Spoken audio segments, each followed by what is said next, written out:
Graças e paz, amém. Meus amados, que bom poder estarmos aqui cultuando ao Senhor. Estou grato a Deus pela vida de cada um dos irmãos, daqueles que têm estado constantemente no templo, aqueles que a gente já estava sentindo saudade e hoje temos o privilégio de tê-los conosco. Que Deus o abençoe grandemente em Cristo Jesus, nosso Senhor. Meus irmãos, quem estava no culto domingo passado aqui? Tinha um bom número, né? Quantos ainda lembra do tema que foi pregado domingo passado? Eu gostei muito do tema, né? Porque a gente não gosta. Até o pregador disse que ele mesmo relutou para não falar do assunto. Porque esse assunto a gente não gosta de falar. A gente reluta a gente mesmo para falar. Quem aqui gosta de falar sobre os seus pecados? A gente gosta de falar dos pecados dos outros.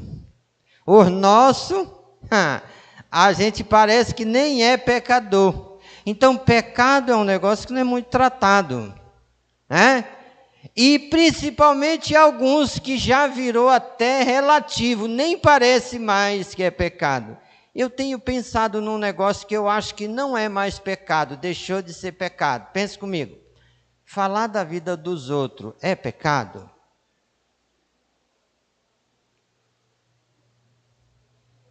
Mas parece que não, né? Porque o que tem de gente falando da vida dos outros, e o tempo que às vezes a gente gasta fazendo isso, basta, né? Eu acho muito lindo, porque quem vai na internet vê algumas coisas, diz assim, quando você escuta, você está em casa, assim, naquela comunhão linda com a família, escuta um grito, um barulho lá fora, qual é a primeira tendência que a gente tem?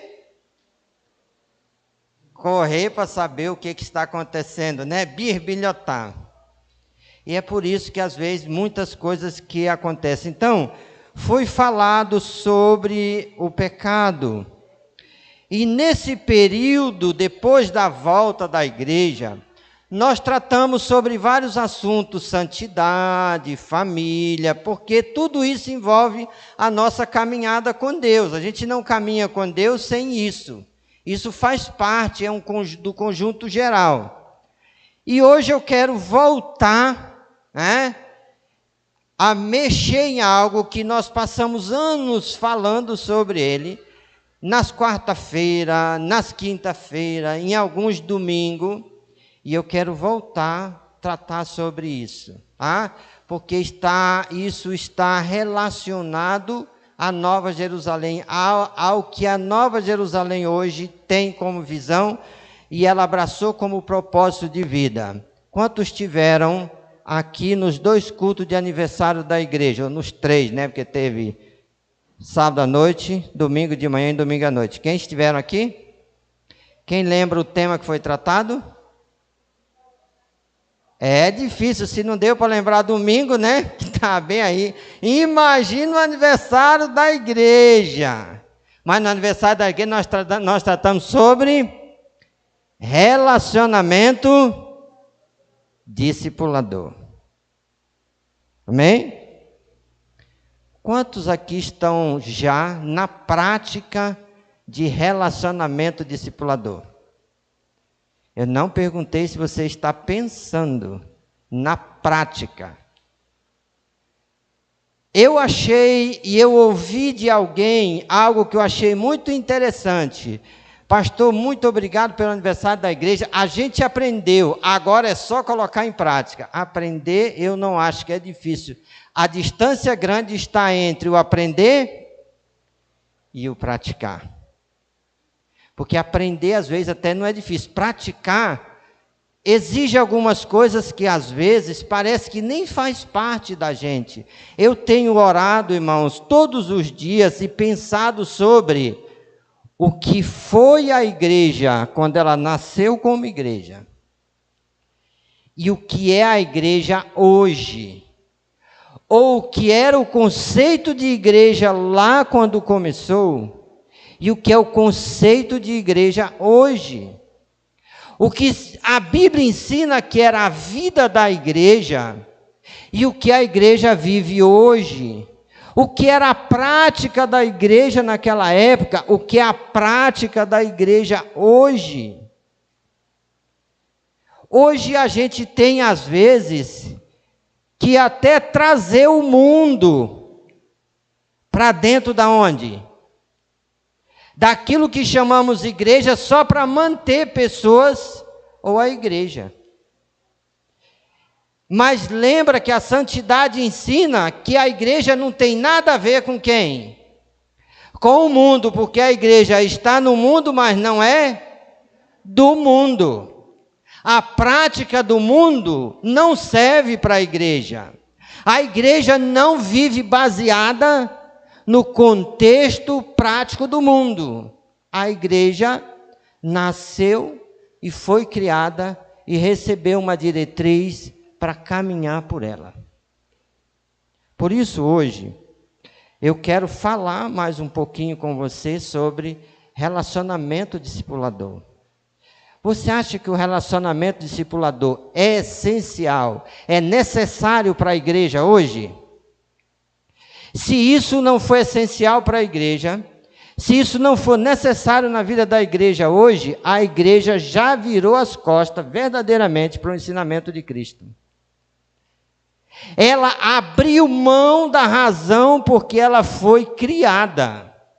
Porque a igreja não é um indivíduo, a igreja é um corpo. E o corpo só vive se relacionarem. Se não houver relacionamento, não vai haver igreja, porque a igreja não é um indivíduo. Não é você é uma igreja, eu sou uma igreja, ele é uma igreja, nós somos a igreja. Temos um só Deus, uma só fé, um só batismo, um só Senhor, uma só esperança. O mesmo Deus que age num, age em todos e por meio de todos. É bíblico, não dá para fugir, está lá em Efésios 4, do verso 1 até o verso 5. Eu preciso pensar e entender que a igreja é mais do que um ajuntamento de pessoas. A igreja é mais do que uma instituição. A igreja é mais do que um corpo material. A igreja é a obra-prima que Deus estabeleceu na terra por meio de Jesus Cristo. Então, a gente precisa pensar um pouquinho sobre isso. E para a gente pensar sobre isso, a gente precisa dar importância àquilo que é importante para Cristo. A pergunta que eu tenho feito: qual é a coisa mais importante para Deus em Cristo Jesus? Hoje tem igreja para todo gosto. E pessoas vão no culto por várias razões. Tem gente que vai para a igreja por causa do carro, por causa do emprego, por causa do casamento, por causa da saúde, por causa da faculdade, por causa de A, por causa de B e de C. Mas a gente vai para a igreja por qual motivo? A gente precisa da igreja por que razão? É só a gente fazer uma pergunta, e essa pergunta é simples. Por que Jesus veio ao mundo? O que ele veio fazer no mundo? Qual o propósito da vinda de Cristo na terra? Qual o objetivo que ele veio para alcançar? Então, pensa comigo num texto que eu sei que você conhece de cor e salteado. Quantos conhecem aqui Lucas 19:10? Bora fazer um coro? Ninguém levantou a mão, é um sinal que eu falei errado, né? Que a gente não conhece Lucas 19:10. Mas, vamos colocar Lucas 19:10 lá na tela? E vamos pensar agora sobre Lucas 19:10. Porque se eu entender isso daí, eu vou entender o quanto, muitas vezes, aquilo que a irmã Franciele falou aqui, o quanto estamos longe do propósito principal de Deus na vinda de Cristo. O que fala? Vamos lá?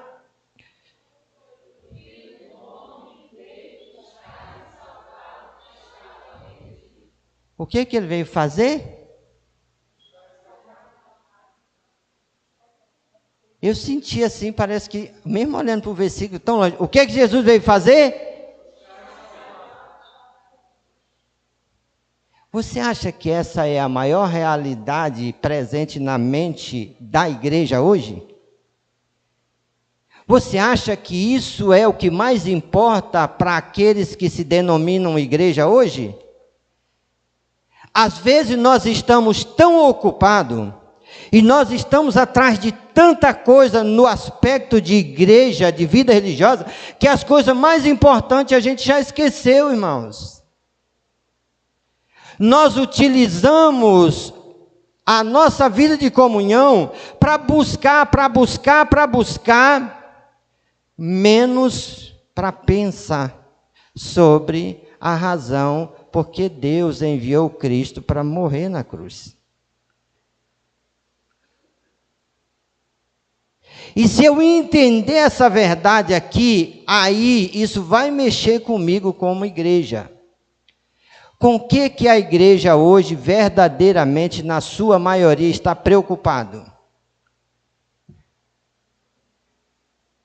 Com a salvação de pecador? Não. Estamos preocupados com saúde. Estamos preocupados com bem-estar financeiro. Estamos preocupados com questão física. Estamos preocupados com questão social. Estamos criando tudo aquilo que a gente imagina e quer porque gosta, menos preocupado com a realidade central, porque Deus enviou Cristo. E se eu parar para pensar sobre isso, eu preciso fazer uma pergunta. A igreja foi criada para o quê? Abre a sua Bíblia comigo, lá no Evangelho de João, no capítulo 4, e você conhece esse versículo, porque até já acabaram de cantar agorinha há pouco sobre esse assunto. E quando eu olho para o capítulo 4, e eu olho dentro do capítulo 4, o verso 23, eu preciso fazer uma pergunta. Deus está à procura de quem? De crentes? De pessoas religiosas? De pessoas sábias intelectualmente ou teologicamente? Ele está atrás, ele está em busca de quê? Verdadeiros adoradores. O que é um verdadeiro adorador? Alguém que tem nato a habilidade de cantar? Não. O verdadeiro adorador é aquilo que dá a Deus o melhor que conhece de si, por tudo que ele conhece sobre Deus.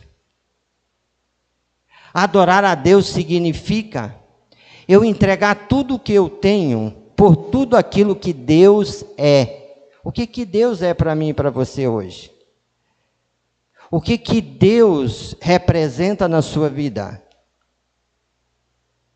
Porque às vezes parece que a adoração é só, eu falo sempre isso no culto, porque no nosso culto, o nosso ministério de música continua e a gente aprende isso. Agora a gente vai fazer o quê? Louvar a Deus. E aí depois a gente vai fazer o quê? Adorar a Deus. Quando a gente louva a Deus, a gente faz o quê? Canta. E quando a gente adora a Deus, a gente faz o quê? Canta. A gente adora a Deus cantando? Sim. Mas a adoração está preso na música? Não. Adorar é uma questão de vida. É uma questão de entrega de vida. É uma questão de dar o melhor que eu tenho para Deus por tudo que Deus tem de melhor. Só que cantar, irmãos, não é difícil, se entregar, sim. Por que a gente hoje tem dificuldade de dar o melhor da gente para Deus? Eu acho interessante isso. No Velho Testamento, e um dia até eu orei falando assim, Deus, por que o Senhor mudou esse negócio? Isso devia continuar. No Velho Testamento, a oferta que alguém tinha que dar, era o mais ruim que ele tinha ou o melhor do que ele tinha? Quem deu o mais ruim, lembra que teve 2 irmãos, que um deu o melhor, mas o outro deu o quê? A oferta dele foi aceita? Porque Deus nunca merece o de mais ruim que a gente tem. Ele merece sempre o melhor de mim. Só que dar o melhor, irmãos, é tirar da gente o melhor. Eu acho uma coisa linda, e uma vez eu vi algo relacionado aos Trapalhões, alguns anos atrás, que eu nunca esqueci. Quando ainda os Trapalhões eram montados pelas 4 personagens, eles foram num almoço, e nesse almoço tinha 4 pedaços de carne. E nesses 4 pedaços de carne tinha 3 assim, de um tamanho só médio, mas tinha um maior. E aí os 4 chegaram, olharam. Quando você chega num lugar com mais 4 pessoas para almoçar, tem 4 pedaços de carne, e tem 3 menores e um maior, você é o primeiro a servir ou o último?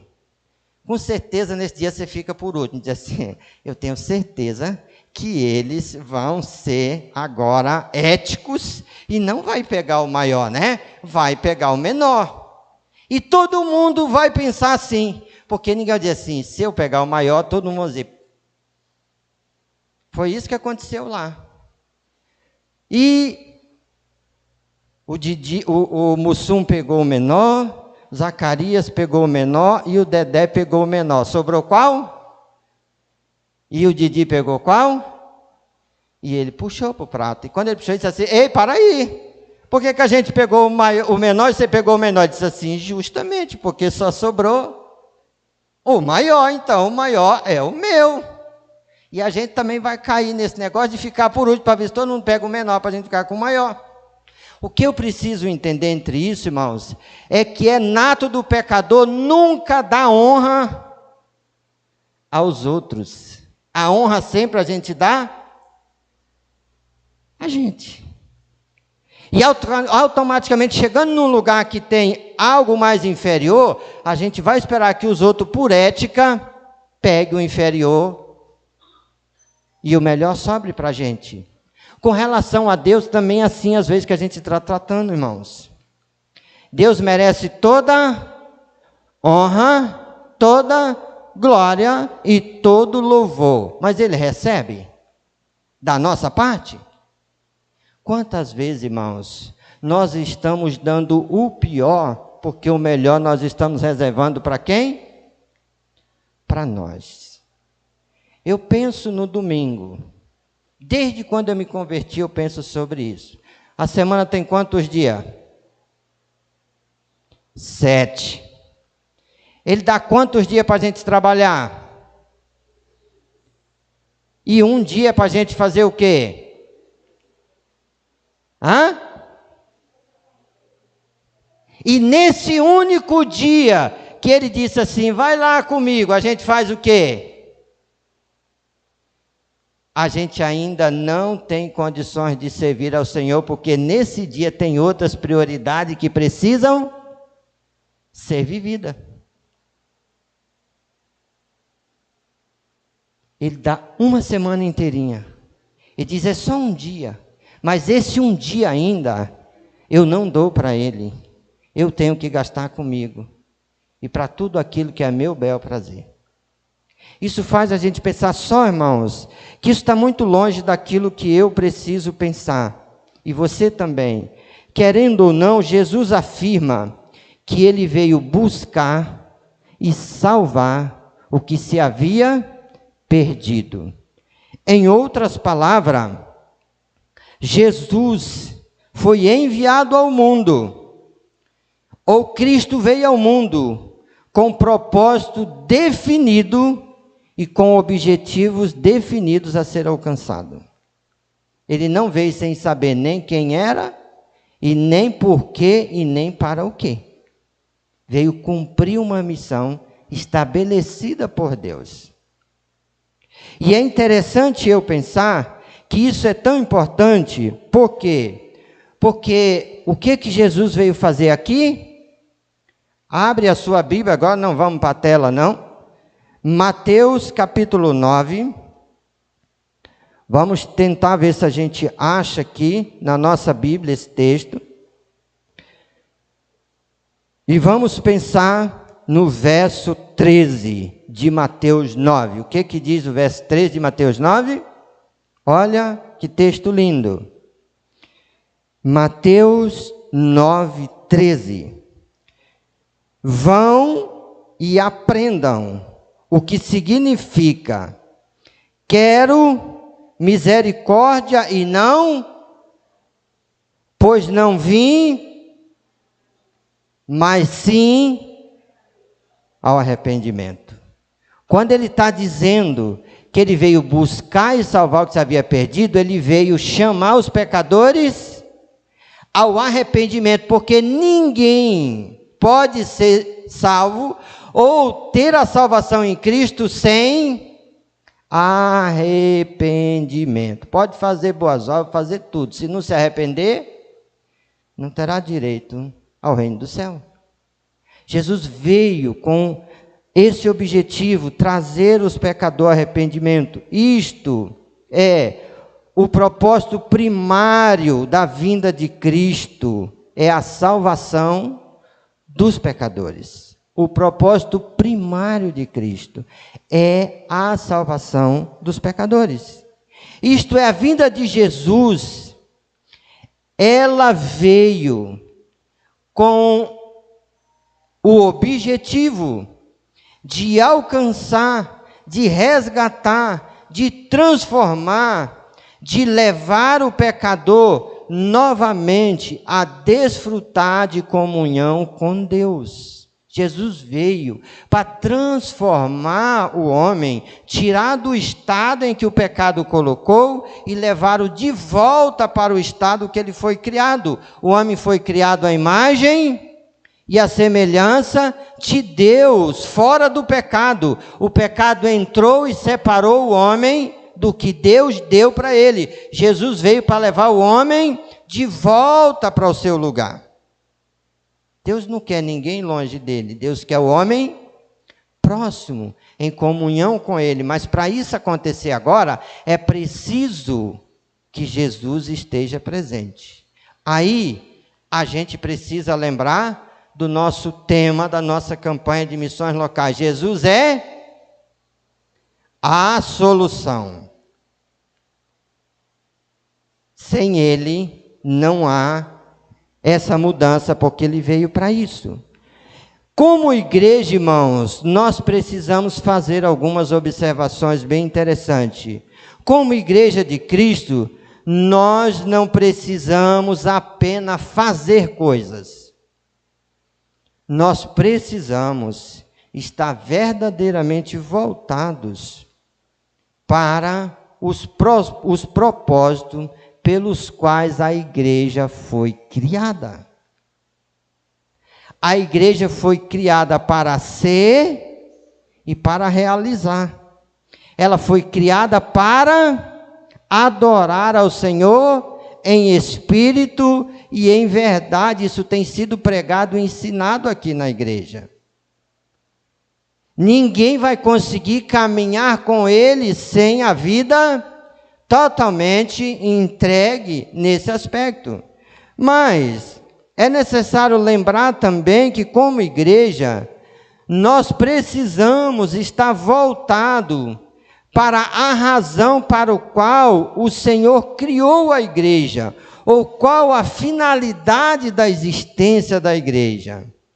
A igreja existe para adorar ao Senhor e para servir ao Senhor.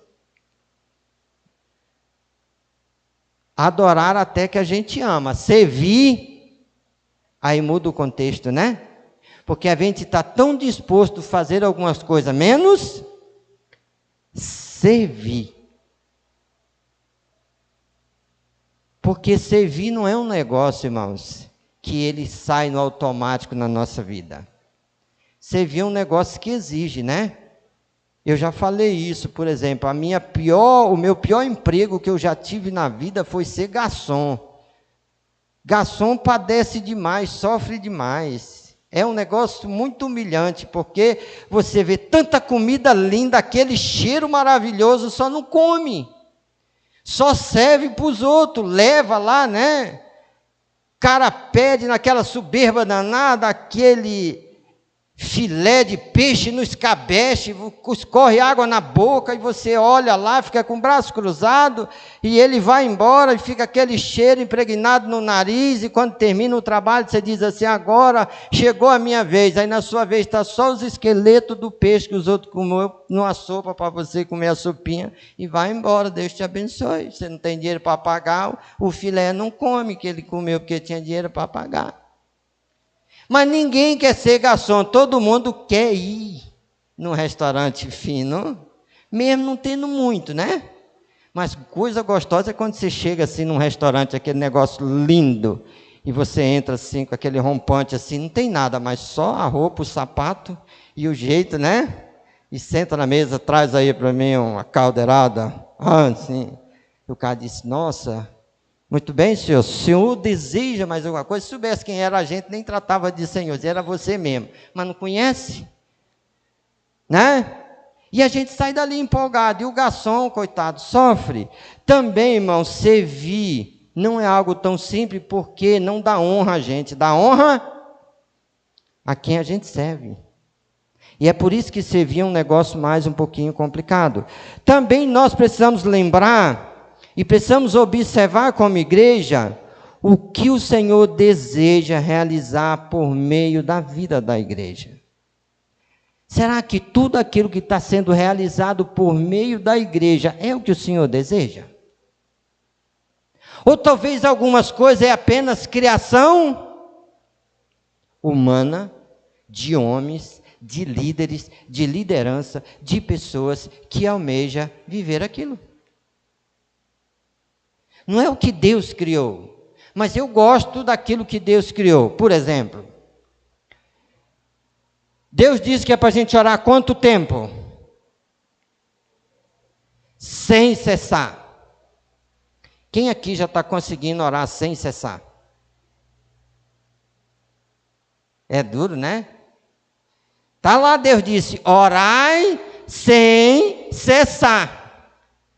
A gente está tão agoniado com o que a gente quer fazer, resolver, que a gente nem lembra que tem que orar, quanto mais sem cessar.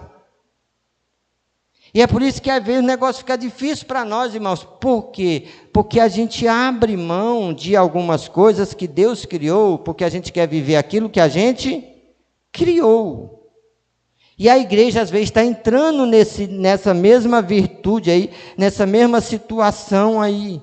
A igreja precisa estar focada nos propósitos claramente definido pelo Senhor, cabeça e criador da igreja. O que Ele criou para a igreja? Como é que deve ser a igreja dele? Até porque, há dias atrás, alguém perguntou assim, pastor, como é que está a sua igreja? Eu disse, não tem igreja não. Ele disse, pastor, o senhor já saiu da Nova Jerusalém? Eu disse, não, eu estou lá na Jerusalém. Nossa, levei um susto, pastor. Quando o senhor disse que não tem mais igreja, eu falei, pastor, desvirtuou. Eu disse, não, que a Jerusalém não é minha. Nunca foi e nunca será. A Jerusalém é de Cristo. A Jerusalém é de Deus. Ele comprou ela com o seu sangue na cruz. Igreja não é de pastor. Quando a gente diz, lá na minha igreja, é porque a gente já esqueceu o conceito bíblico sobre igreja. Essa igreja aqui é de quem? Não é minha, não é sua, não é nossa. Essa igreja é do Senhor. E se ela é do Senhor, imagina o zelo que é preciso ter com quem? Com ela. E às vezes a gente trata a igreja, irmãos, como os políticos estão tratando política. Não. Igreja é para ser vivida, é para ser tratada da maneira que ela foi estabelecida para ser. Só que às vezes na nossa cabeça isso está fugindo. Deus diz é para cá, e a gente está indo para onde? Para lá. Não, precisamos lembrar que se desejarmos que a igreja venha ter êxito no seu caminhar com o Senhor e ser grande instrumento na transformação do mundo a qual o Senhor deseja fazer por meio da vida da igreja, a igreja precisa dar importância ao que realmente é essencial para que isso se torne realidade. Se ela não pensar nisso, não vai. Às vezes a gente almeja o crescimento da igreja. Crescimento de igreja acontece por qualquer coisa? Não, irmãos. Crescimento da igreja envolve uma gama de realidades e verdades. Por exemplo, a gente nasce e para sobreviver e se manter e crescer precisa de quê? Uma das coisas que eu acho lindo quando fala disso se chama cuidado. Eu olho aqui para os casais da Nova Jerusalém, principalmente os mais novos, né, que estão tendo filho, mas é uma dedicação, e é um cuidado, e é um zelo. E dá para uma criança crescer sem isso? Não, meu filho, nasce, joga ele lá para o canto, e a mulher vai cuidar dela, e o marido vai cuidar, e volta depois de 48 horas, e está o quê? Morta. Ela não se alimenta sozinha. Ela não tem capacidade de nada sozinho. Por que as igrejas, às vezes, as pessoas entram pela porta da frente e saem pela de trás? Porque a igreja gera filho, mas não cuida de filhos. A gente até gosta de ver conversão, mas a gente não gosta de cuidar dos novos convertidos. Porque a gente não quer ter trabalho com ninguém. A gente quer tudo o quê? A igreja está vivendo como a gente está vivendo, muitas famílias estão vendo assim, muitas famílias hoje não querem mais nem comprar fogão, porque apareceu um negócio aí na cidade, uns caras hoje é bicicleta, é moto, correndo na rua o tempo todinho, já vem tudo na panelinha, tudo prontinho, né? Entrega em casa no seu conforto, então só liga, tá? E aí um diz para o outro assim, agora, ontem foi o meu dia, hoje é o seu dia, de lá no portão receber. E a gente come tudo prontinho, que já vem lá preparado, até porque a gente não quer mais. Isso é porque a gente não sabe? É porque a gente não quer? É porque a gente evoluiu? É porque agora é uma nova modernidade? É porque a gente está jogando os princípios fora, irmãos. Tem mulher hoje que se ela cozinhar para o marido, depois de 3 anos de casado, ele manda ela embora. Porque ele passou o tempo comendo comida importada, vindo de lá, e o dia que ela faz a comida, ele diz assim, nossa, não acredito nisso, foi tu que fez isso, mulher. Ele não vai dizer amor, obrigado, ele vai dizer misericórdia. Porque não se faz nada, irmãos. A gente não tem mais aquele negócio gostoso dentro de casa. Tem homem que ele encomenda tudo, o torneiro, né? O pedreiro, o marceneiro, tudo que é para fazer na casa dele, se for para colocar uma lâmpada, tem que chamar o eletricista. E o dia que ele tentar fazer isso na frente da mulher, ela larga ele, porque diz assim, rapaz, tu não sabe colocar uma lâmpada, misericórdia. Porque a gente aprendeu que nós estamos num mundo globalizado, onde tudo mudou, e agora, irmão, nós somos robô, a gente só desfruta. Não. A igreja está ficando nesse mesmo caminho, irmão. A gente só recebe, a gente só é presenteado, a gente não faz nada. As pessoas vêm para a igreja porque elas precisam de quê? De salvação e de que mais?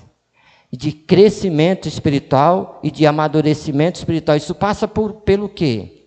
Isso necessita de quê? Isso tem que acontecer como? E vai acontecer por meio de quem? Deixa eu dar uma paradinha aqui e pensar com você agora, mais uma vez. Quantos aqui está já fixado na mente o tema da campanha de missões locais? Amém. Então vamos lá, todo mundo junto?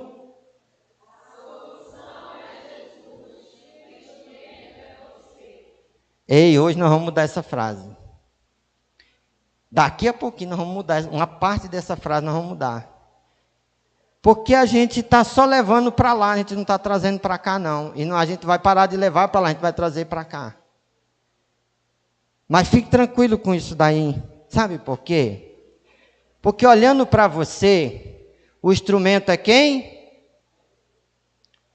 Você. E por causa disso, você é o instrumento, não. É você que é e ninguém faz nada. Nós estamos indo um empurrando para o outro. E ninguém está sendo o instrumento. Por que ninguém está instrumento? Porque o instrumento é você. Não. Jesus é o instrumento, sou. Ei, agora muita gente não falou. Vamos mudar essa frase aí. Jesus é o instrumento, sou. Porque se você não tem coragem de dizer que o instrumento é você, você já se colocou do lado de fora do plano de Deus. Você está dizendo, eu não. A pergunta é, Deus te colocou aqui para apontar os outros como instrumento ou para ser instrumento? Deus não colocou você aqui para apontar os outros como instrumento. A gente faz isso no culto administrativo. Mas com relação à igreja, não. Com relação à igreja, eu preciso ocupar, eu preciso abraçar o que Deus me deu para ser. Então, irmãos, como crente em Cristo Jesus, como igreja de Cristo, precisamos sempre analisarmos de fato, se o que nós estamos vivendo e fazendo é de fato aquilo que Deus deseja que façamos, ou determinou que façamos ou vivemos. Será que isso que nós estamos fazendo, será que isso que nós estamos vivendo é o que Deus determinou? Sabe por quê?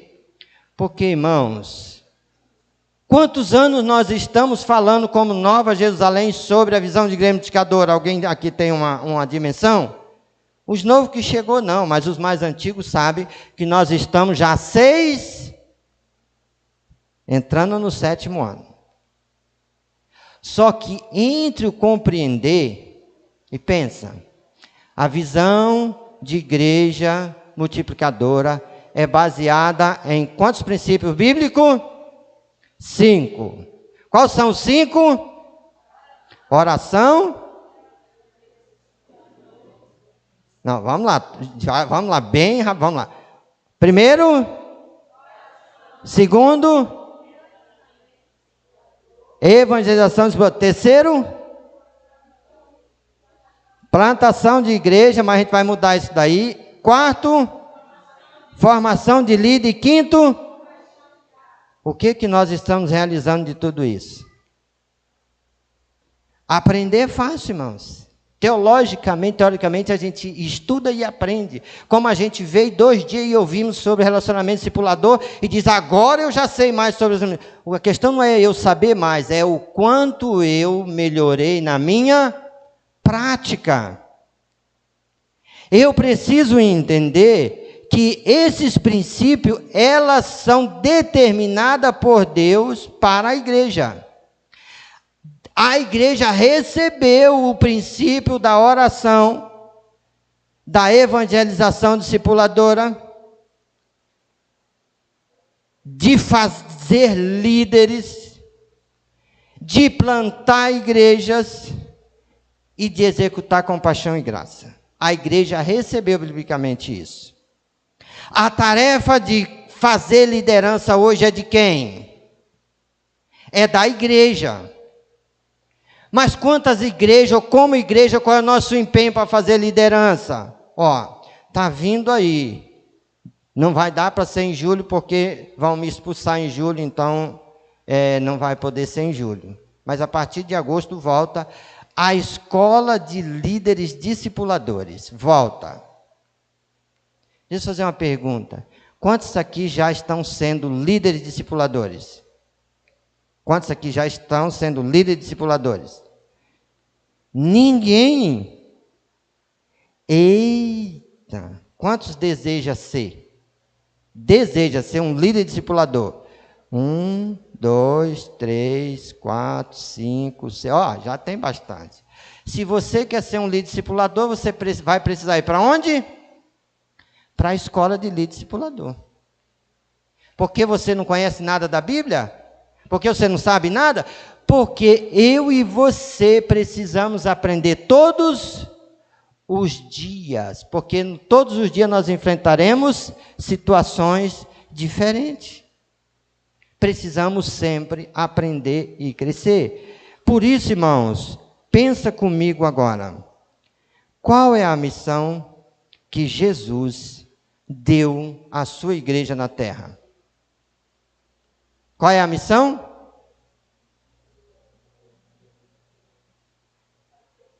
Ele disse, olha, como igreja, vocês têm que ir o mês inteirinho, cada semana do mês, todo domingo, estar na escola bíblica, todo domingo, estar no culto à noite, toda quinta-feira, estar no PGM, toda quarta-feira, estar no culto, todo dia de manhã, fazer o seu culto ou doméstico ou a sua leitura diária. Foi isso que ele disse? Mas isso faz parte da nossa caminhada com Deus? Claro que faz. Mas ele, antes de subir ao céu, antes de ser assunto ao céu, ele disse para a igreja, o quê? Ide por todo mundo, fazendo discípulo de todas as nações, batizando em nome do Pai, do Filho e do Espírito Santo. Alguém até disse assim para mim, pastor, eu questiono isso com o senhor. Disse, por quê? Porque ele falou isso, foi lá para os discípulos. Eu disse, e tu é o quê? Ele disse, falar a verdade, também sou um discípulo de Cristo. Ah, então só valia para eles? Aí disse, não, Aí o senhor me pegou. Não peguei não, eu só quero te dizer que ele falou para a igreja e nós somos continuidade da igreja.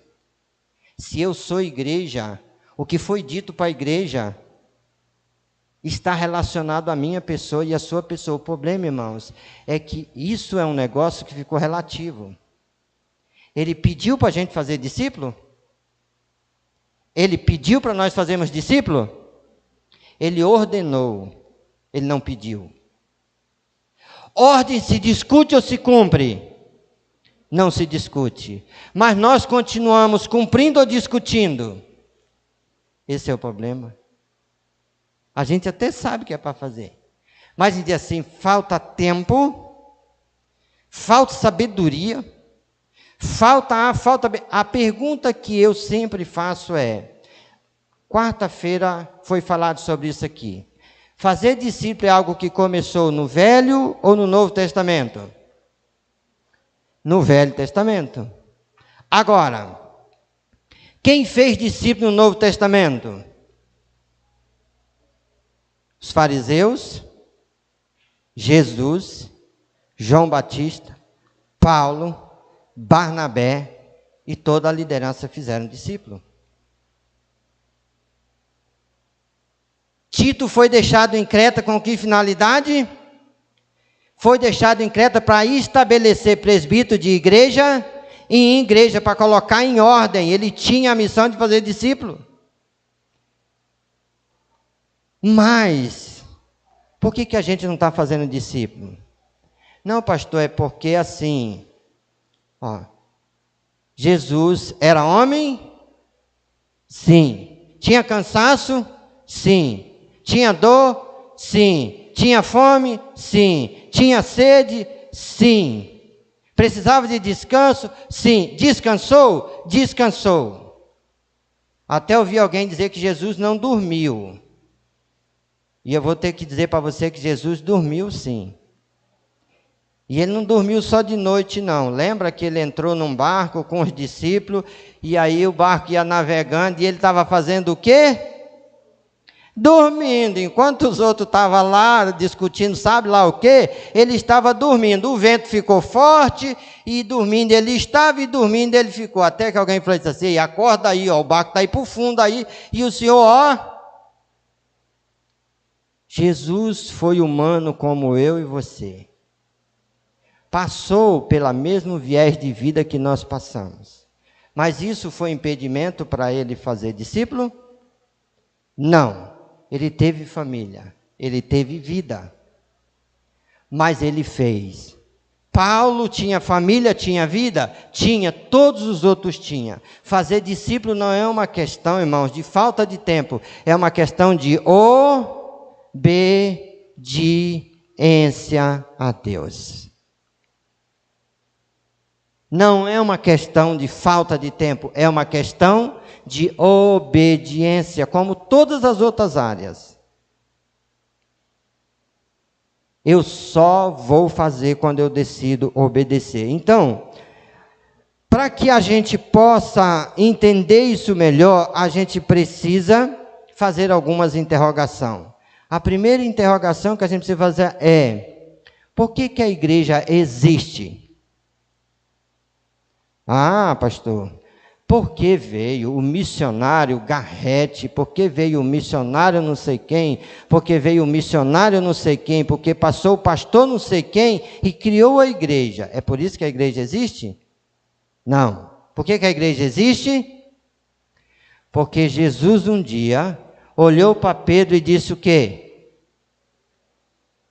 Tu és Pedro, e sobre esta pedra eu edificarei a minha igreja, e as portas do inferno não prevalecerá contra ela. Mateus 16, 18. Isso é tão interessante que quando a igreja surgiu, ela surgiu fraca ou forte? Forte. Ela surgiu, ela veio para lutar contra e quebrar o quê?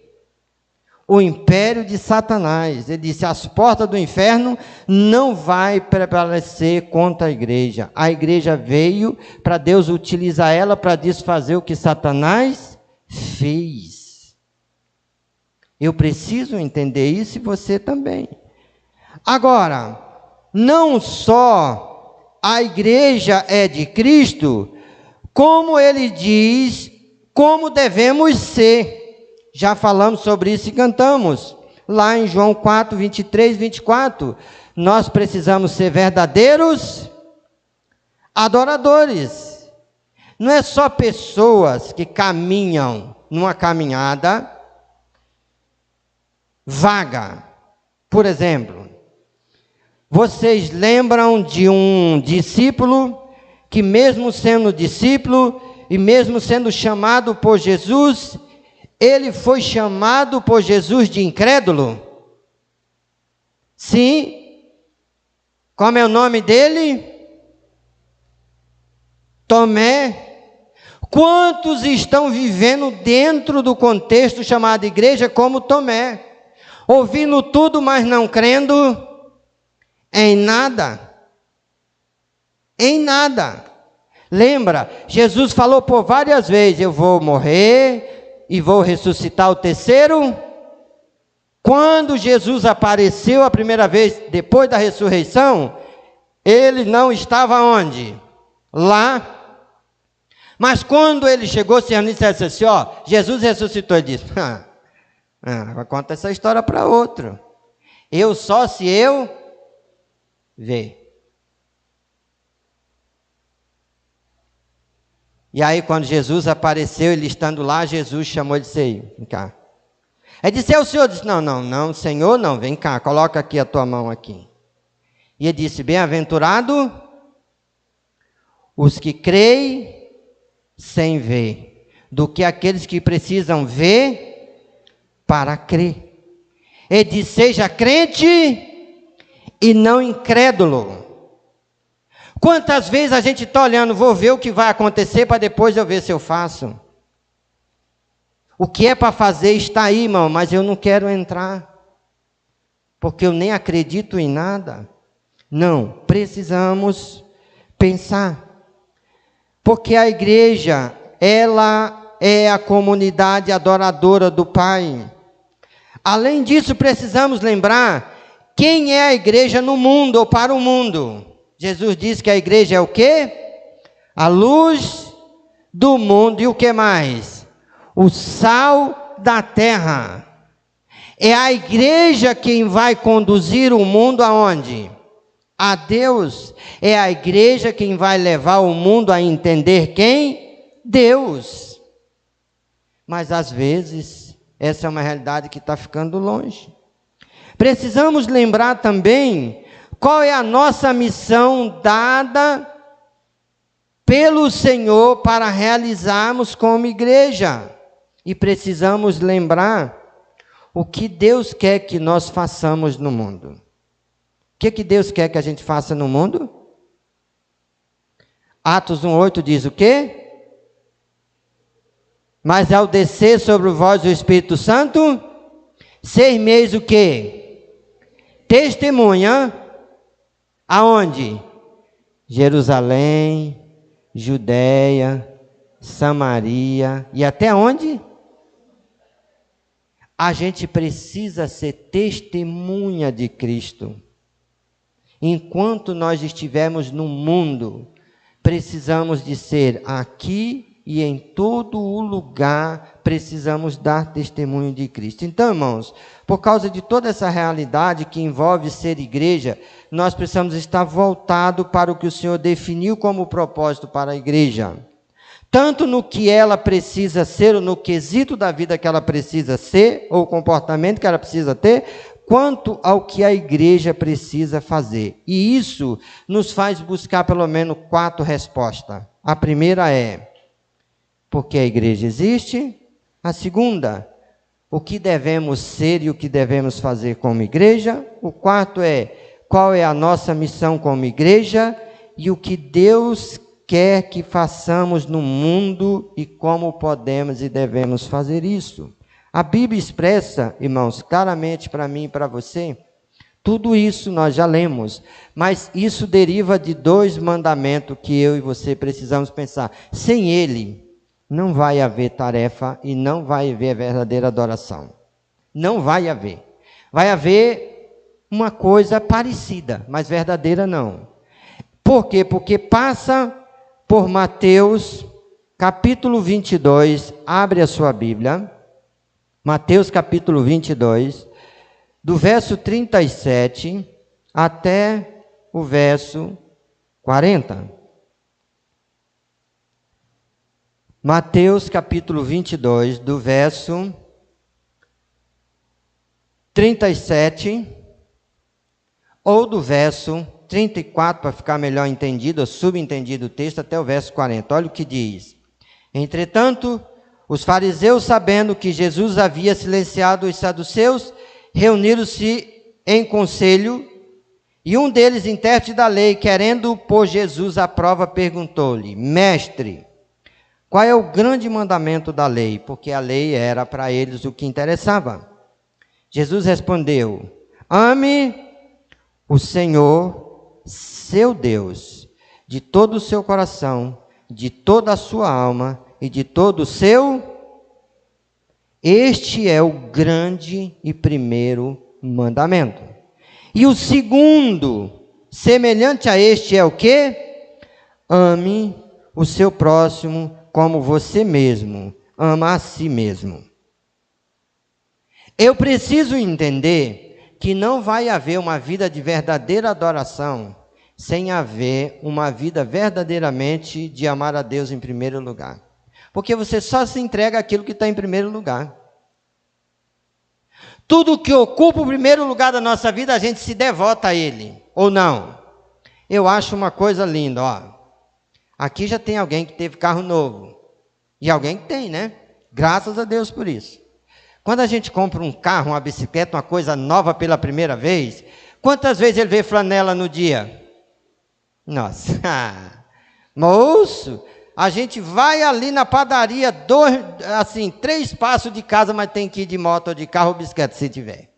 E a gente chega, dá aquela e entra na garagem e já pega a mangueira e já...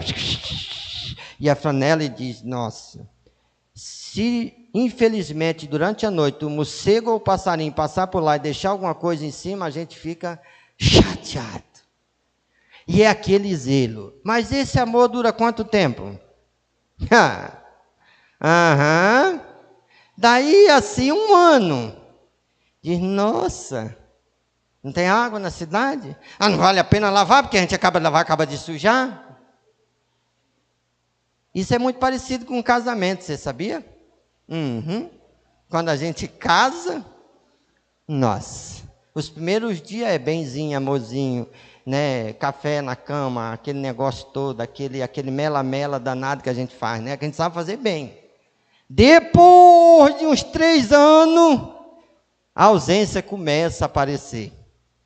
E essa ausência parece que a gente não gosta mais, não, porque a gente é mais comprometido, tem que trabalhar, tem que botar isso, tem que botar aquilo, tem que fazer, tem que viver, tem que não sei o quê. E daí a tendência maior é o quê?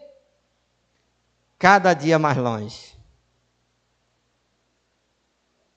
Por isso, o Senhor disse a uma igreja em Apocalipse, volta ao primeiro amor. O primeiro amor é Deus estar sempre em primeiro lugar na nossa vida por completo. No nosso coração. Lembra? Quando a gente casa, vem primeiro os filhos ou a esposa? A esposa.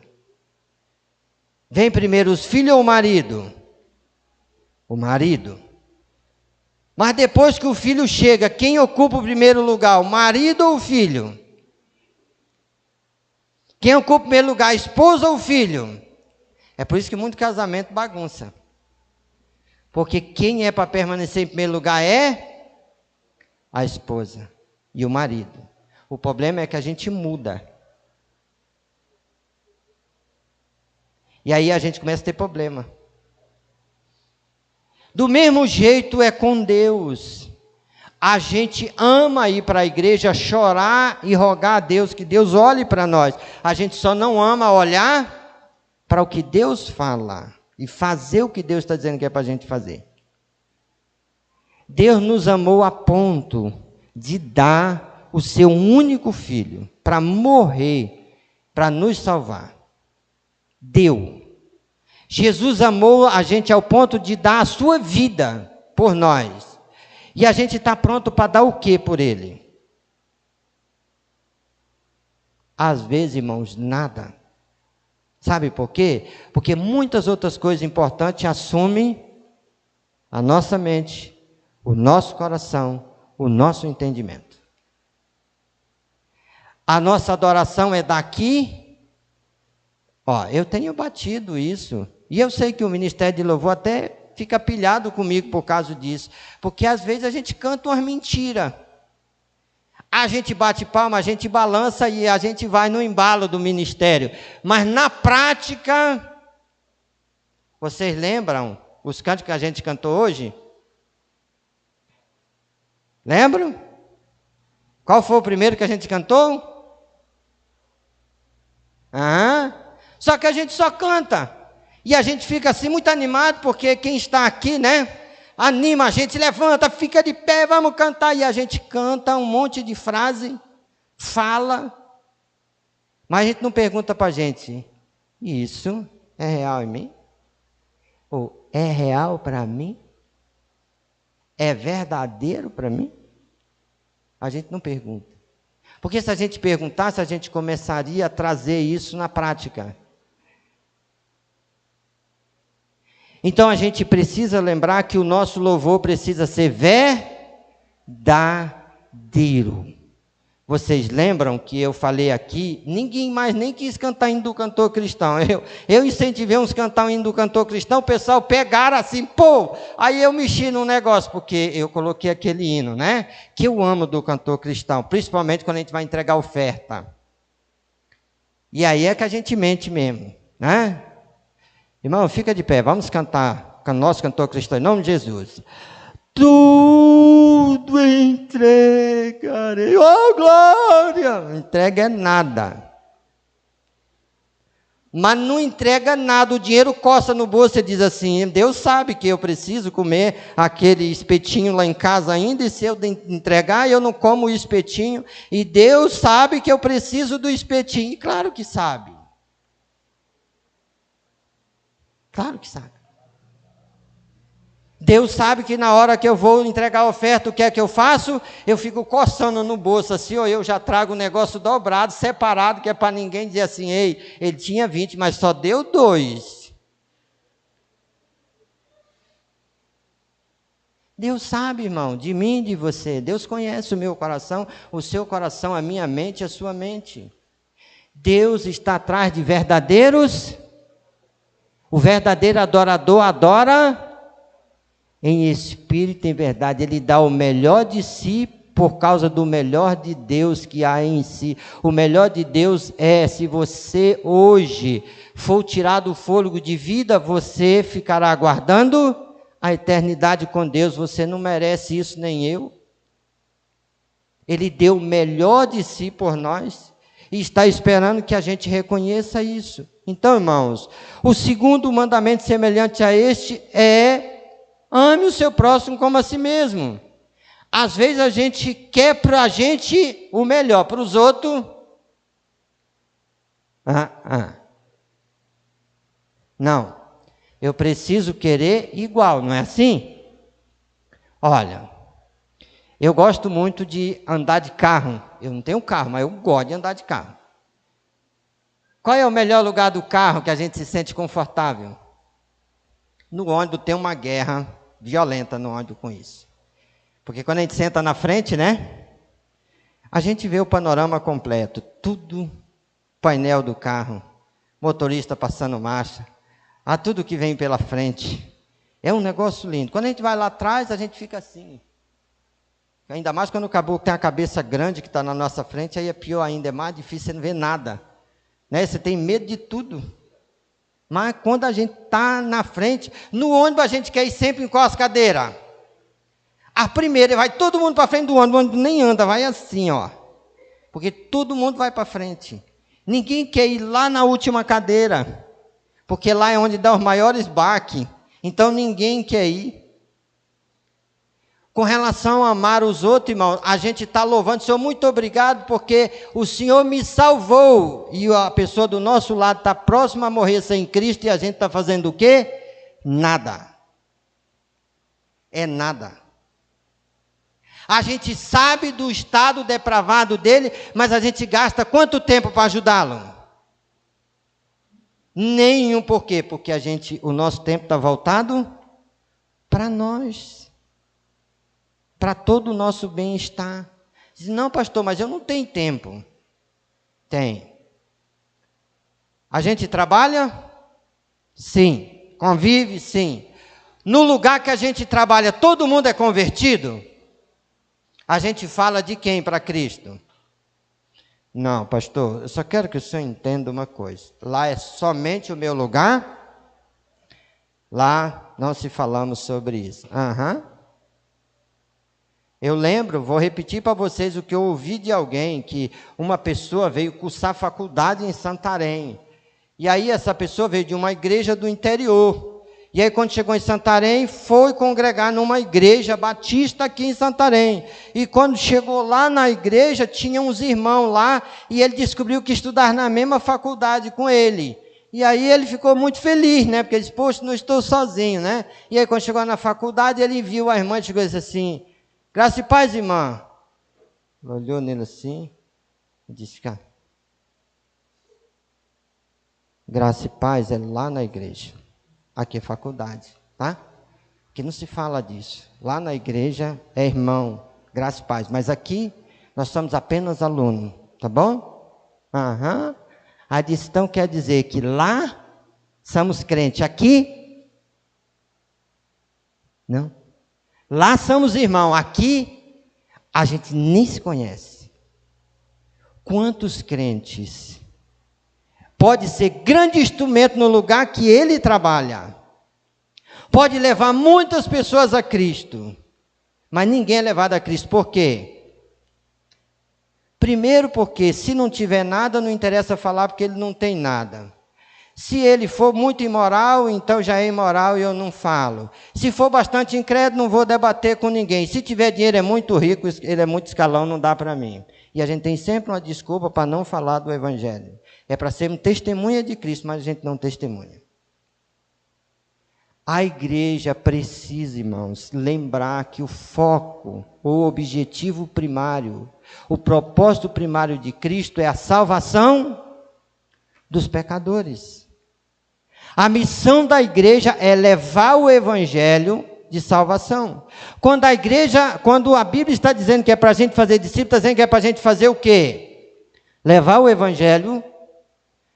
Ao a pessoa entender o evangelho, crer em Cristo, ele precisa ser o quê? Inserido na igreja, isso é batizado, a gente leva até lá. Depois que ele é batizado, ele precisa ser o quê? Ensinado, amadurecido como cristão. Isso é fazer discipulado. Mas é isso que a gente quer? É para isso que a gente está se entregando? As nossas igrejas chegou num momento em que o que interessa é prega. Aceitou a Cristo, você tem que batizar. Batizou, te vira. Não. A gente precisa amar as pessoas. Sabe por quê, irmãos? Não tem coisa mais gostosa do que quando a gente está em apuro, alguém faz o quê? Socorre. Quando a gente precisa de informação, olha, vou dizer uma coisa para vocês. Eu sou muito grato a Deus a Jerusalém hoje. Sabe por quê? Porque se o bicho pegar na área jurídica, eu vou olhar para alguém e dizer assim, meu filho, em nome de Jesus, vem cá. Né? Socorre o pastor aqui que o negócio está feio. Mas se o negócio pegar para o lado da tecnologia, eu olho para o outro e digo assim, ei, vem cá tu, é tu mesmo. Mas se pegar para o lado da saúde, eu olho para um bocado de lugar e digo assim, meus filhos, é você mesmo, Deus capacitou, então me diga alguma coisa. E eu não tenho nenhuma preocupação. Quando eu tenho um problema, eu mando mensagem e eu falo, me ajude aí. Eu preciso disso. Mas na vida espiritual também, irmãos, às vezes a gente está morrendo porque a gente está vivendo o quê? Dentro de um templo, mas caminhando o quê? Sozinho. Não temos com quem compartilhar nada. A pergunta hoje é, por que a gente não quer discípulo? Porque a gente não quer investimento. E fazer discipulado exige várias coisas que precisam ser feitas. Por isso, nós precisamos parar e perguntar: como nós estamos adorando a Deus? Como nós estamos servindo ao Senhor? Como nós temos recebido a mensagem? E qual tem sido a nossa dedicação a isso? Como nós temos colocado em prática aquilo que o Senhor tem nos ensinado? Nós não podemos esquecer de maneira nenhuma, irmãos, que Deus deseja que façamos discípulo. Não, Deus ordenou que façamos discípulo. Isso é, em primeiro lugar, levar a pessoa a fé em Cristo Jesus e ajudá-lo a ser membro da igreja. Para levar uma pessoa à fé, é preciso a gente levar para ele o quê? A Bíblia diz que a fé vem por ouvir e ouvir o quê? A palavra de Deus. Não vamos levar ele à fé sem levar ele a palavra. Quer levar alguém à fé, vai precisar levar para ele o quê? A palavra. É bíblico. Para que ele possa entender, para que ele possa crer. Esse é o primeiro passo. Vem o segundo: ajudar essa pessoa nova convertida ao crescer espiritual, a crescer espiritualmente. Isso exige cuidar dele, exige se entregar por ele, né? Eu sempre falo isso e eu penso sobre isso. Quem tem um filho saudável, passou algumas noites de sono por ele? E quantas? Chorou por ele? Orou por ele? Trabalhou fisicamente em prol dele? Passou tudo em prol dele. Ninguém vai fazer um discípulo se a gente não estiver a ponto. Eu lembro de uma pessoa, que essa pessoa, alguns anos atrás, eu estava tão animado com ele, a conversão dele estava tão linda, e aí um fulano chegou e disse assim: ei, pastor, você não fica aborrecido se eu falar um negócio com o senhor? Eu disse: não. Ele disse: o fulano lá, o crente da sua igreja, está caído lá debaixo de uma mangueira até o bico de cana. Eu falei, muito obrigado, vou lá. E eu fui para lá, cheguei lá, o cabo estava lameado, ele não ficava em pé. Eu disse, meu filho, o que aconteceu? Pastor, o que aconteceu? Fui tentado, pastor, e caí na tentação. É mesmo, foi. Então, vamos levantar, vamos para casa tomar um banho, amanhã eu converso contigo. Fui levar ele na casa dele, por uma varedinha assim no mato. Deixei ele lá, a esposa dele muito triste. Fique triste não, ore por ele. No outro dia eu fui fazer uma visita, ele não queria me ver de jeito nenhum, ele estava com muita vergonha, eu já tinha passado por aquilo também, né? Disse, meu filho, levante. Ele disse, como é que eu vou para a igreja, pastor? Depois disso, com teus pés, andando assim, ó. Você vai andando, do jeito que você ia antes, você vai de novo, andando para lá. Ele disse, com que cara que eu vou? Com a que você tem, você só tem essa, é essa mesmo que você vai. Leva a sua Bíblia, vai bonitinho, bonitinho. E se alguém perguntar, mas tu estava bêbado ontem? Assim, mas eu já me arrependi e hoje eu não estou mais bêbado. Estou são e eu estou indo para a casa do Senhor. Pastor, mas isso é muito difícil. Sim, é difícil sim, porque você tem que se humilhar. Se você não se humilhar, você não vai fazer. Mas ele foi para a igreja de novo. Passou 3 meses, o que você acha que aconteceu? Está o meu discípulo de novo, um alambique em vida. O que eu tinha que fazer? Ir lá de novo. Irmão, isso não aconteceu nem uma vez e nem 2 vezes. E uma pessoa me fez uma pergunta, disse, pastor, esse cara não é crente, eu disse, prova. Ele disse, mas ele só vive bêbado, eu disse, beber o quê? Disse, é rebeldia contra Deus. Quantas vezes Pedro se rebelou contra Cristo? Ele disse, inúmeras vezes. Pois é, ele até perguntou, quantas vezes eu devo perdoar quem pecar contra mim? Ele disse, quantas vezes? 7 vezes? 70? O problema, irmão, é que a gente não quer investir na vida de ninguém, tratar de ninguém. Eu não estou te induzindo a pecar, nem dizendo que a gente tem que viver em pecado, mas eu estou te dizendo que a tarefa de quem é mais maduro é ajudar quem é menos maduro. Esse é o papel da igreja. O problema é que a gente não pensa às vezes assim, mas a gente precisa lembrar. A gente precisa ajudar o crente a que encontre o seu ministério conforme o seu dom. Todos os que vêm para a igreja recebem um dom. E a gente tem o papel de quê? Você já viu igreja que se passar 10 anos ali, 10 pessoas, é só os 10, ninguém mais tem função nenhuma, porque parece só aqueles. Não. Todo mundo que vem para a igreja tem um lugarzinho dado por Deus. E o lugar dele ele precisa assumir. E a gente tem o papel de fazer com que ele ache o seu lugar e se encaixe no seu lugar. E o quarto, a gente precisa capacitar aquele membro a discipular outros membros, ou a ganhar outros membros. Se as pessoas não forem ajudadas assim, irmãos, eles vão passar a vida toda sendo membro da igreja e nunca o quê? Discípulos de Cristo. Nós precisamos ter a atitude de buscar transformar os membros da igreja em quem? Em discípulos multiplicadores.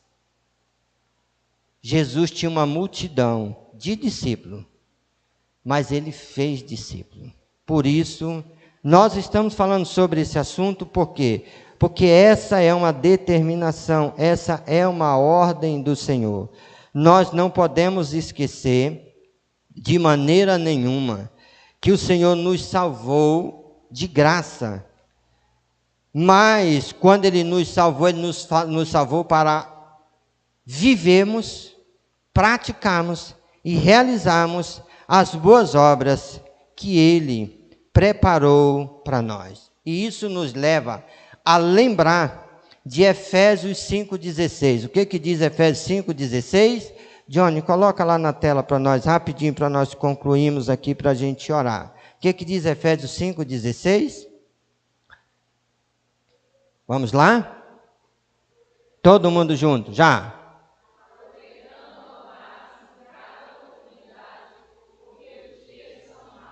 Aproveitando cada oportunidade, porque os dias são maus. Em outras traduções, né, fala um pouquinho diferente, mas a fundamentação é o mesmo. precisamos entender, irmãos, que oportunidade nós temos todos os dias. E que os dias são maus, nós não temos nem dúvida disso. Nós somos exortados em se preocupar, em se importar com as pessoas, porque elas são importantes para Deus e para nós, por isso Deus deu Cristo para morrer por elas. Nós precisamos aproveitar a oportunidade, porque a oportunidade passa. Quantos crentes estão frustrados porque diz assim: o fulano era o meu vizinho, foi sem Cristo e eu nunca falei do evangelho para ele. O fulano é da minha família, foi sem Cristo e eu nunca falei do evangelho para ele. O meu patrão foi sem Cristo porque eu nunca falei do evangelho para ele. Irmãos, o evangelho é para ser levado a todas as pessoas, indiscutível de classe social, indiscutível de qualquer coisa. Todos são pecadores, todos precisam do evangelho, todos precisam ser salvos. Isso é o propósito de Deus. Nós, como Igreja Batista Nazaré, nós estamos voltados para o quê? Nós queremos o quê? Nós estamos preocupados com o quê? Porque às vezes nós estamos preocupados com tudo aquilo que diz respeito a nós e para nós. É lindo, é gostoso cultuar a Deus, mas quando uma alma se salva, a festa onde? Porque o Senhor se alegra muito mais quando um pecador se arrepende dos seus pecados, do que por 99 justos que não necessita de arrependimento, porque Jesus não veio chamar o justo, mas veio sim chamar os pecadores ao arrependimento. E a igreja precisa pensar sobre isso. Então, nós precisamos avaliar os nossos propósitos. Por quê? Porque a avaliação é fundamental para que se possa corrigir os erros, as distorções durante a caminhada que temos com o Senhor. Quando a gente para, não para olhar para os outros, mas para olhar para a gente começa a fazer algumas perguntas. E essa pergunta me ajuda a pensar: eu estou indo para onde Deus está encaminhando ou para onde eu quero caminhar? E com alguns Deus tem que fazer como fez com o profeta, né? Disse: ei, vai lá em Nínive e prega para aquele povo lá, né? Porque eu quero que aquele povo se converta. E o profeta diz: aham, saiu. Não vou dizer que ele pegou a mala, porque o texto não diz, mas só diz que ele pegou uma embarcação para o lado contrário e foi embora. E Deus disse: tu não vai pegar esse barco? Disse: não disse nada não, foi embora.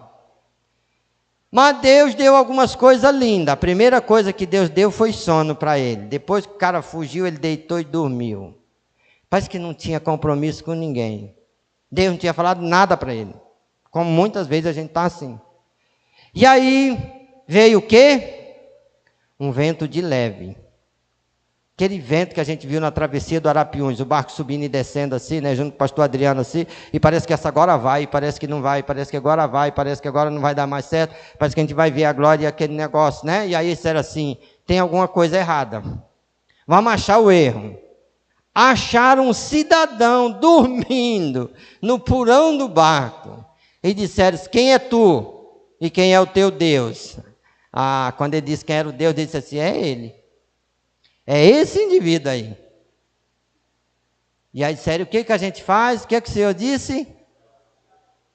Joga no rio. Se falar isso para a gente, joga no rio, a gente já diz o quê? Deus me mandou matar ele. Porque esse é o que vem na nossa cabeça, né? Deus manda alguém matar alguém? Não, Deus só disse: joga no rio. Esse é Senhor, a gente não quer fazer isso, mas se esse é o caminho, vai, meu filho. Ele disse: pode jogar. Jogaram o indivíduo e Deus mandou o quê? Um peixinho. E esse peixinho levou ele para onde? Para o fundo do mar. E quando ele estava no fundo das águas, na barriga do peixe, ele disse o quê? Deus, realmente. Aí ele caiu a ficha e ele se humilhou e ele confessou. E Deus fez o quê? Levou ele de volta para a terra. Quando Deus soltou ele, para surpresa dele, ele estava onde? É como muitos crentes estão caminhando, ele dá uma distorção, vai longe, parece que ele fugiu do que Deus mandou, e de repente ele descobre que caiu tudo, quebrou tudo, e ele está lá onde ele não queria ir, mas está lá na frente. Eu já disse isso aqui na Jerusalém, tem alguns que eu olho assim, e eu vejo 2 rastros que vai empurrando assim no calcanhar dele, mas vai chegar um momento que Deus vai quebrar, e quando Deus quebrar ele vai chorar, mas vai acontecer. Porque Deus é soberano. Ninguém vai vencer Deus. Ele diz para Paulo, dura coisa te é lutar contra os agrilhões do Senhor. Lembra disso. Então, querendo ou não, sem avaliação, não é possível corrigir a direção, se for necessário ela ser corrigida. Quanto mais, irmãos, membros da igreja, que faz parte da igreja, se comprometerem com os propósitos do Senhor, a igreja será uma igreja mais relevante, mais forte, e será uma igreja que será grande instrumento na expansão do evangelho do reino de Deus. Isso foi nítido em Atos dos Apóstolos. Em toda a alma havia temor. Em toda a alma. Todos eles, mesmo dispersos de casa, eles saíram fazendo o quê? Deixando, espalhando o evangelho. Nem tirar eles de casa fez com que eles apagassem ou esfriassem. E uma igreja que começou com 120, chegou a ser uma igreja que tinha multidão. Por que a gente passa 90 anos tendo 10? Porque a gente só quer de Deus. A gente nunca quer servir a Deus. A gente quer receber os benefícios de Deus, mas a gente não quer adorar a Deus de verdade, não quer ser instrumento nas mãos de Deus. E Deus quer que, além de adorarmos, que nós venhamos o servir. Irmãos, esse é um momento que eu e você precisamos pensar. Olhe para mim agora e vamos recitar de novo, mas agora é com força mesmo, o nosso tema da nossa campanha de missões locais. Qual é o tema? Vamos lá?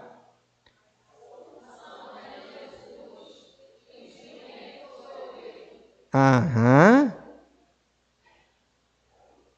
A solução, mas o instrumento não é você.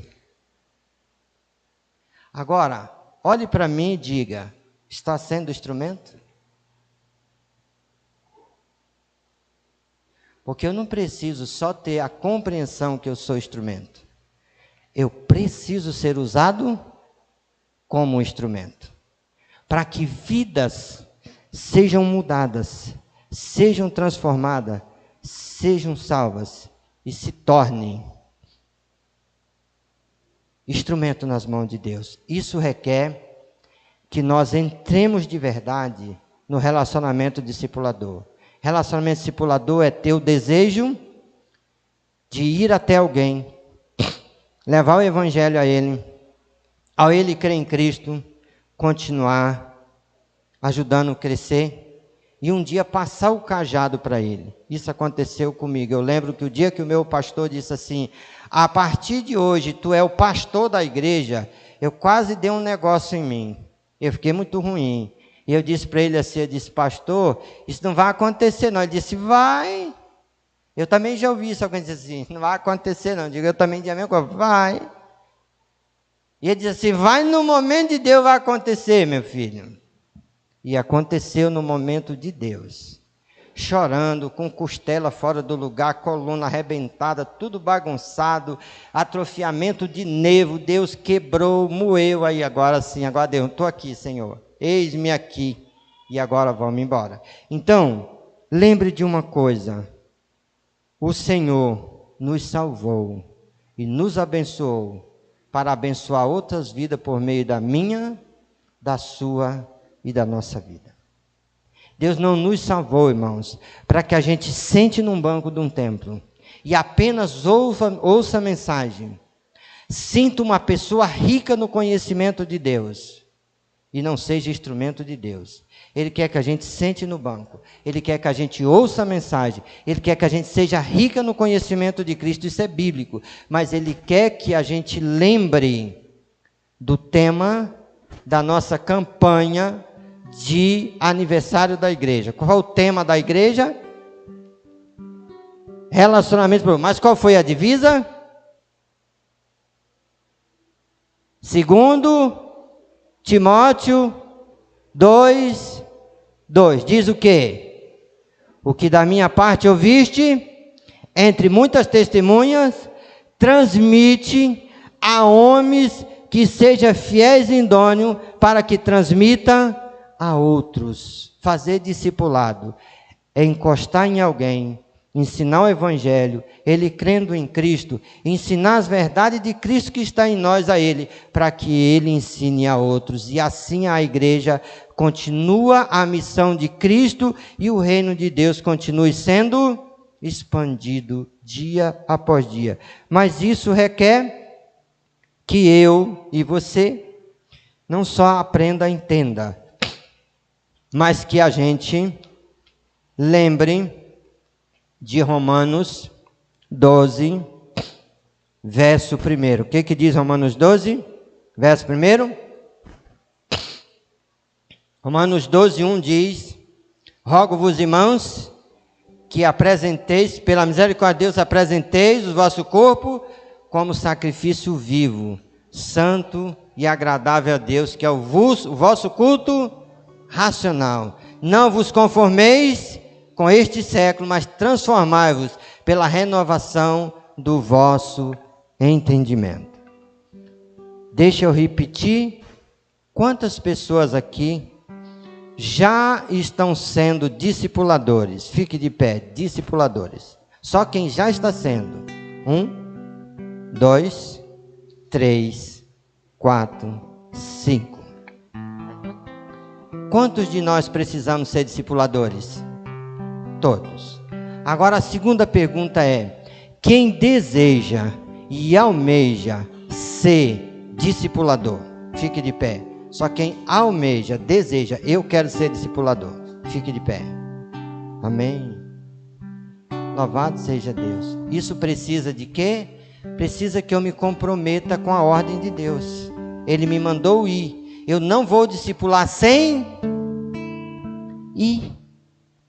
Agora, durante o dia eu passo o tempo indo. Vou para a escola, vou para o trabalho, vou para o passeio, vou aqui, vou ali. E existe muitas pessoas sem Cristo que precisam que eu fale do Evangelho para eles.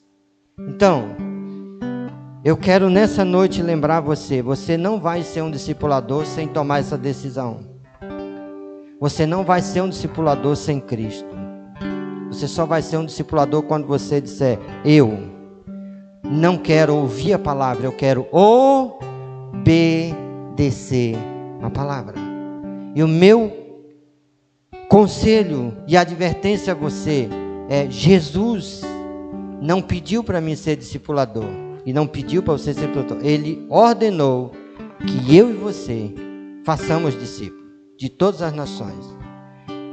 Que você reflita sobre essa palavra, que você reflita sobre esse propósito e lembra, nós estamos em Santarém. Você tem uma dimensão de quantas pessoas em Santarém estão precisando de Cristo? Mas em Santarém a gente mora num bairro e numa rua. Você tem a dimensão de quantas pessoas ali precisam de Cristo? Mas nós estamos no município de Santarém. Você tem uma dimensão de quantas pessoas no município de Santarém precisam de Cristo? Então, vamos permitir que Deus realmente ocupe o primeiro e o último lugar na nossa vida. Se nós temos falta de sabedoria, nós precisamos orar, suplicar ao Senhor e estudar. Mês de agosto, nós iniciamos a escola de líder discipulador. A escola de líder discipulador não é para quem quer aprender a Bíblia só. É para quem quer estar sendo discipulador e para quem quer ser discipulador. Porque se essa igreja for uma igreja discipuladora, irmãos, vidas se renderão a Cristo e Deus será exaltado e glorificado por meio da vida dessa igreja. Quero convidar todos a ficar de pé. Nós estaremos orando ao Senhor nesse momento. Mas eu quero lançar o último convite. Você que está aqui hoje, talvez pela primeira vez, que tem visto falar sobre igreja, sobre muita coisa, menos sobre um compromisso com Deus. Entendeu nessa noite que o crente não é uma pessoa que busca Deus por alguma razão, uma pessoa que ouve Deus e caminha com Deus. E você deseja receber a salvação gratuita do Senhor para caminhar com o Senhor. E nessa noite diz, eu quero fazer essa aliança com Deus, eu quero receber essa salvação gratuita, porque eu quero ser esse instrumento de Deus. Ou talvez você já fez essa decisão, mas o pecado te levou para outro lado e você quer se reconciliar com o Senhor. Se haver alguém nessa noite conosco, quero convidar onde você está, levante a sua mão, quero orar por você. Se tiver alguém que quer receber a salvação em Cristo Jesus, ou quer fazer uma reconciliação com o Senhor, quero orar por você, se haver alguém nessa noite. Se não, a minha oração é que Deus te abençoe, que Deus te ajude a crescer cada dia na graça e no conhecimento de Cristo Jesus, nosso Senhor Pai. Em nome de Jesus, queremos agradecer ao Senhor pelo privilégio que temos de ter, ó Deus, sido alcançado pela Tua graça, pela salvação em Cristo Jesus. Obrigado porque o Senhor enviou o Teu Filho ao mundo para nos resgatar, para nos salvar, para nos transformar, para nos dar o direito de voltar a viver em comunhão com o Senhor. Mas nós somos gratos porque o Senhor também, Pai, ao nos transformar, nos dá o privilégio de sermos instrumento para a transformação de outras vidas, Pai. Mesmo não merecendo ser esse instrumento, mas o Senhor nos torna esse instrumento. Toma esta igreja nas Tuas mãos, a liderança desta igreja nas Tuas mãos. Toma o Teu povo nas Tuas mãos, traz a Tua igreja de volta, Pai, a ser o instrumento que o Senhor a salvou para ser. Deus, fortalece a nossa fé, abre o nosso entendimento cada dia, abra o nosso coração, torna ele receptivo à Tua palavra, não no sentido de entender, mas no sentido de praticar, Pai. Para que assim a Tua vontade se cumpra cada dia nas nossas vidas e na vida da humanidade mundo afora. Obrigado, Senhor, por todos que já faz parte da vida da igreja até aqui. Obrigado porque o Senhor tem levantado um povo e tem dado a esse povo o privilégio de ser comprometido com o Senhor. Assim, Deus, toma nas Tuas mãos cada um que decidiu por ser discipulador, por fazer, ó Deus, por viver relacionamento discipulador. Abençoa aquele que está discipulando, abençoa aqueles que estão sendo discipulado. Abra as portas para que todos possam ser verdadeiramente instrumento nas Tuas mãos. Muito obrigado, Senhor, pelo privilégio que o Senhor nos concede. Nós oramos agradecidos ao Senhor, em nome de Jesus. Amém. Amém.